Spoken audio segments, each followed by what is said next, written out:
Welcome to the Business Spotlight series. My name is Kay Cote, and I'm your podcast host today. And on the show, we have Karl Baxter, Managing Director of Stunn Limited, joining us.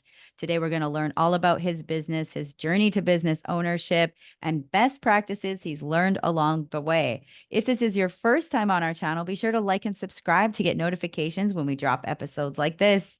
Welcome, Karl. It is so nice to meet you. Thanks for being on the show. Thanks, Kay. Good to meet you too. Yes, well, let's start off. Tell me a little bit about yourself and a little bit about the business. Okay, so I'm a bit of a serial entrepreneur. Been in business since my very early 20s, straight out to university. I run a business called Stunn with a co-founder, business partner Ben, and we've been business partners now for around about 30 years, getting on for 30 years. So um, we've always been in creative industries in a variety of forms. Mostly these days, we do very technical design and development work. So if I roll all the way back, we come from the very early bit of the internet when things either looked good or did something, and near the twain. So you had stuff that was made by programmers that looked awful but worked, and you had stuff that was made by designers that looked great and did nothing. And our, I guess our question was, why not both? Mm. And that's kind of where we've been ever since. So the markets have changed, and obviously we've got a little bit more grey in the beard these days, but we're still basically doing the same thing.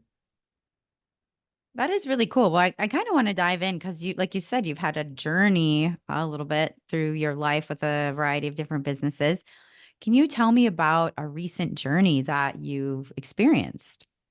Recent, sure. Well, uh, we've been involved in enterprise software for a very long time. Our business has traditionally been a bespoke business, so we've been very, very project based. Um, Obviously, we maintain clients for a long time, but it tends to be um, we'll receive a brief, we'll design, develop, deliver a project, and then we move on to the next one. So it's quite an interesting time for our business at the moment. Post COVID, we were looking at how we could basically build up some additional fortification around the business and make ourselves a little bit more bulletproof for things that might come up again. And one of the things that we really identified that we were lacking in the business was any kind of recurring revenue model beyond relationship marketing and treating clients well and building long-term relationships, which in my kind of business we should all be doing.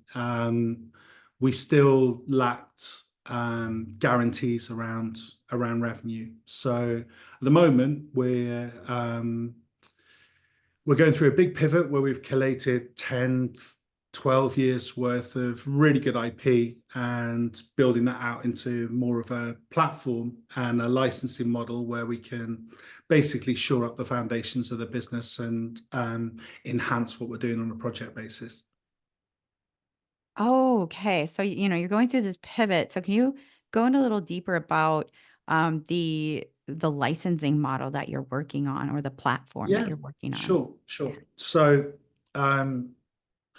most of our work now is with insurance, Hmm. not exclusively, but mostly with insurance, mostly commercial insurance. And a lot of the projects that we do are around automation and making previously manual processes hands off. So we digitize applications and sales processes and all the kind of boring back office stuff that goes on behind the scenes to make it all work. It's a very heavily regulated environment. There's a lot of structure, a lot of governance, and consequently a lot of expense. So if you're building something out bespoke, projects often run into seven figures. can often be 3, 4, 5 year leads.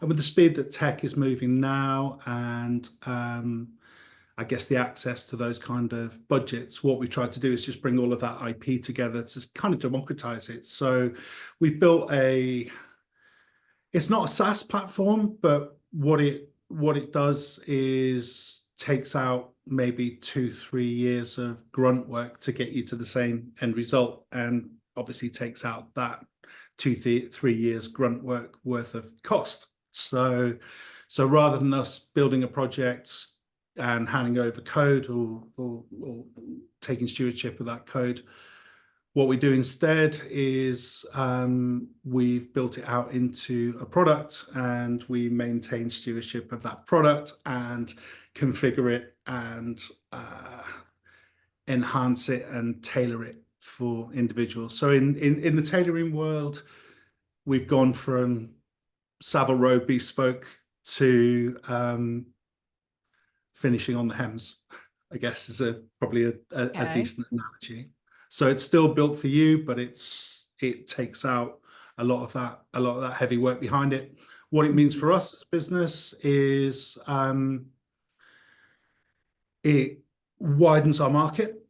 Mhm. So we've gone from only really being able to deal with maybe top 10, top 20 businesses into maybe top 500, top 1,000. And what that means in monetary terms is, instead of us having to negotiate with 500 million pounds turnover businesses, we can talk to 5 to 10 million turnover businesses as well. And so that's a kind of game changer for us in terms of the range of people that we can speak to, and it kind of democratizes some of the good stuff that we're doing. So it opens the door to disruption. It opens a lot of doors, but that democratization is, I think, really positive for the industry, and obviously for us as a business, it means we can move ourselves towards profitability before we're doing any bespoke work. So our own foundations are secure. We can budget better. Oh, wow. Well, that is incredible to hear that it's kind of, going in this new direction. What has been maybe one of the hurdles or challenges that you faced with the pivot? Entry to market. You've got in terms of go to market, there's quite a lot of crossover in what we do, um, when you compare it with some of the legacy providers and the established providers who are in the space. Um, Mhm. so one of the biggest challenges for us has been why the differentiation that we offer is actually important. And Mm. in a nutshell, most digital transformation in this space is really focused on the back office. So it's not really so much about end user. It's more about optimizing process. Now we do that stuff, we optimize process, but what we're a lot more focused on is what that looks like to an end user, what that looks like from a GUI perspective. So kind of, I guess, thinking like a retailer, and I don't want to oversimplify but what we're doing, but I almost want a kind of Shopify model for commercial insurance. I want something it's not plug and play, but it's something that's familiar, it's something that works, it's something that's usable, it's something that an end user who isn't doing this stuff every day can just look at it and do it. It's somebody who's got 10 systems in the background that use the middle layer of this software can just say, okay, I get it. I know how to use that. So we're not trying to, we are coming at it from a much more kind of user focused place. But Mhm.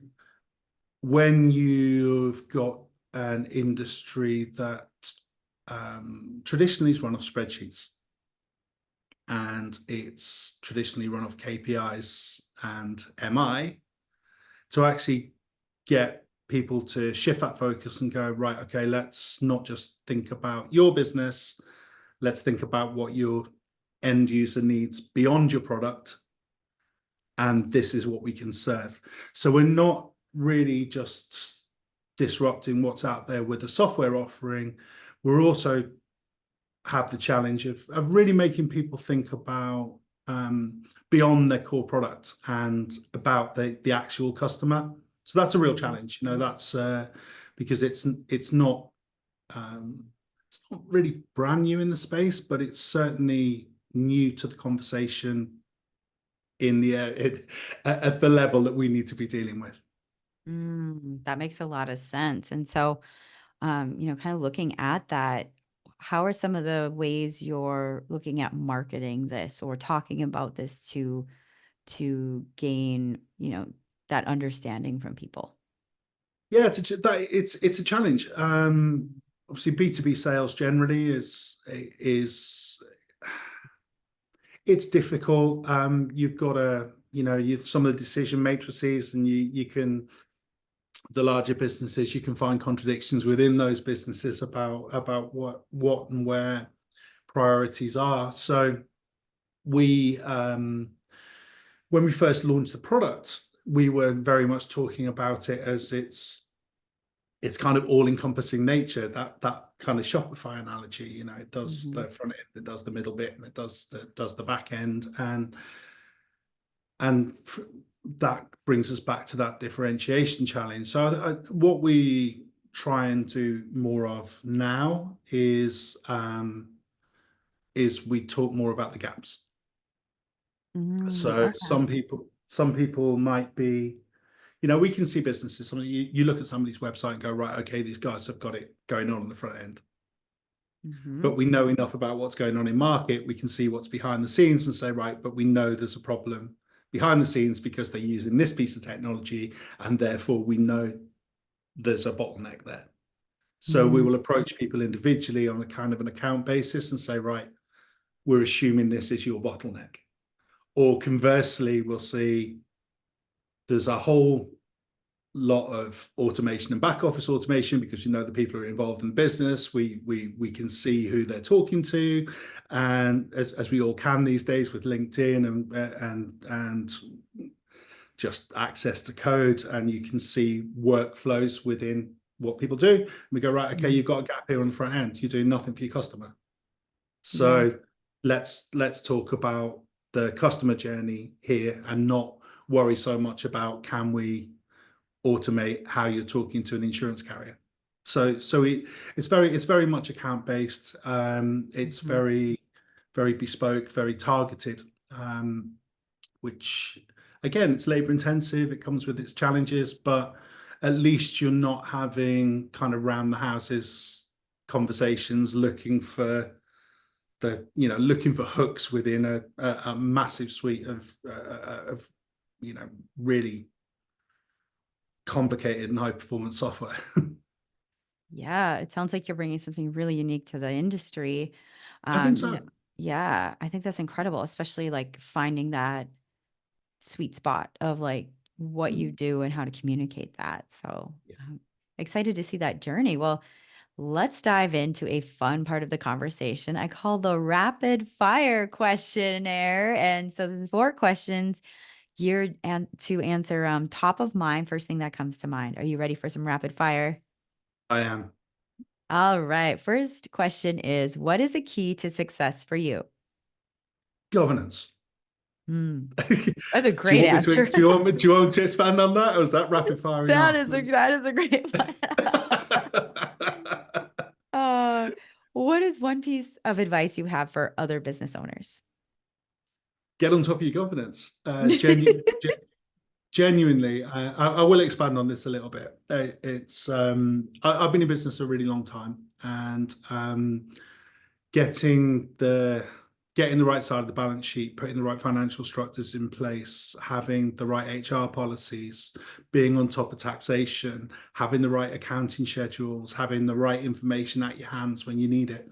Genuinely, all of that stuff removes so much whitewater from Mhm. our business. Just being on top of that stuff all of the time and knowing where you are means when you're trying to make strategic decisions, you're not trying to make them alongside budgetary decisions, which you're trying to make by looking at bank statements and order books. Oh, Just knowing, amen. just knowing, Yeah. and having that freedom to make a decision. I think it's one of those things that always gets banged on about, and it's most people, we go into business because we're good at something or we find our way into something. We don't go into business to run a well structured business. But I think as you try and scale a business, you learn really quickly that if that white noise is behind the scenes, it's like trying to read a book with a baby crying. Yeah. Yeah. hmm I completely understand where you're coming from. Next question is, what is a piece of content or a book or something that you've taken in most recently? Little bit left field, this one.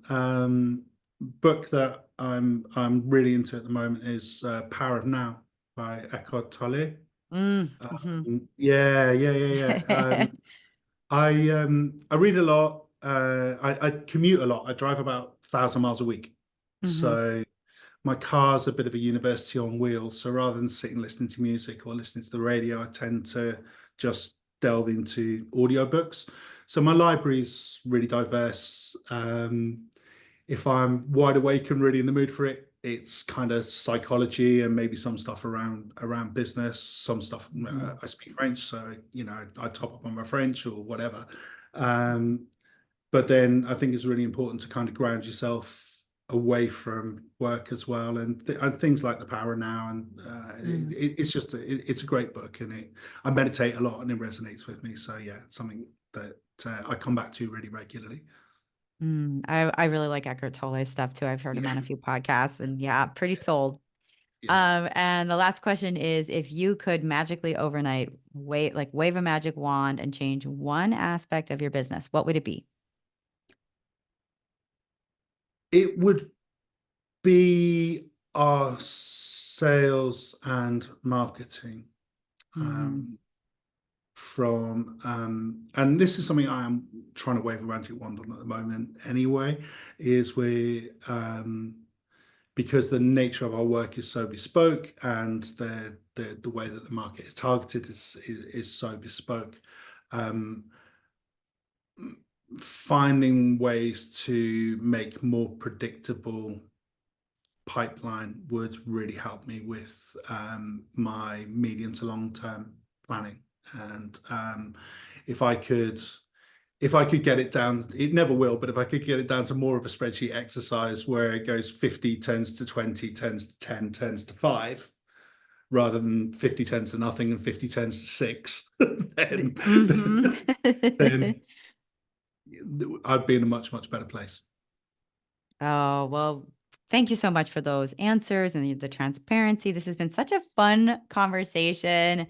I want to connect people with you. How can people find you online?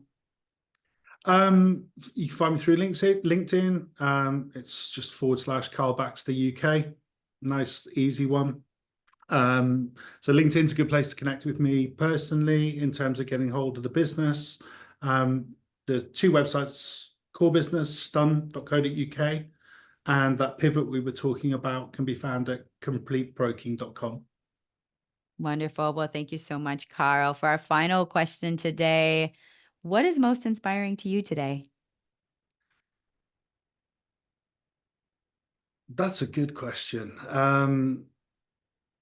Actually, you know what? I spent a bit of time this afternoon not working on the business. I spent a little bit of time on YouTube actually, and just listening to some life stories, and the kind of the longer sort of podcasts. I listened to a thing today about a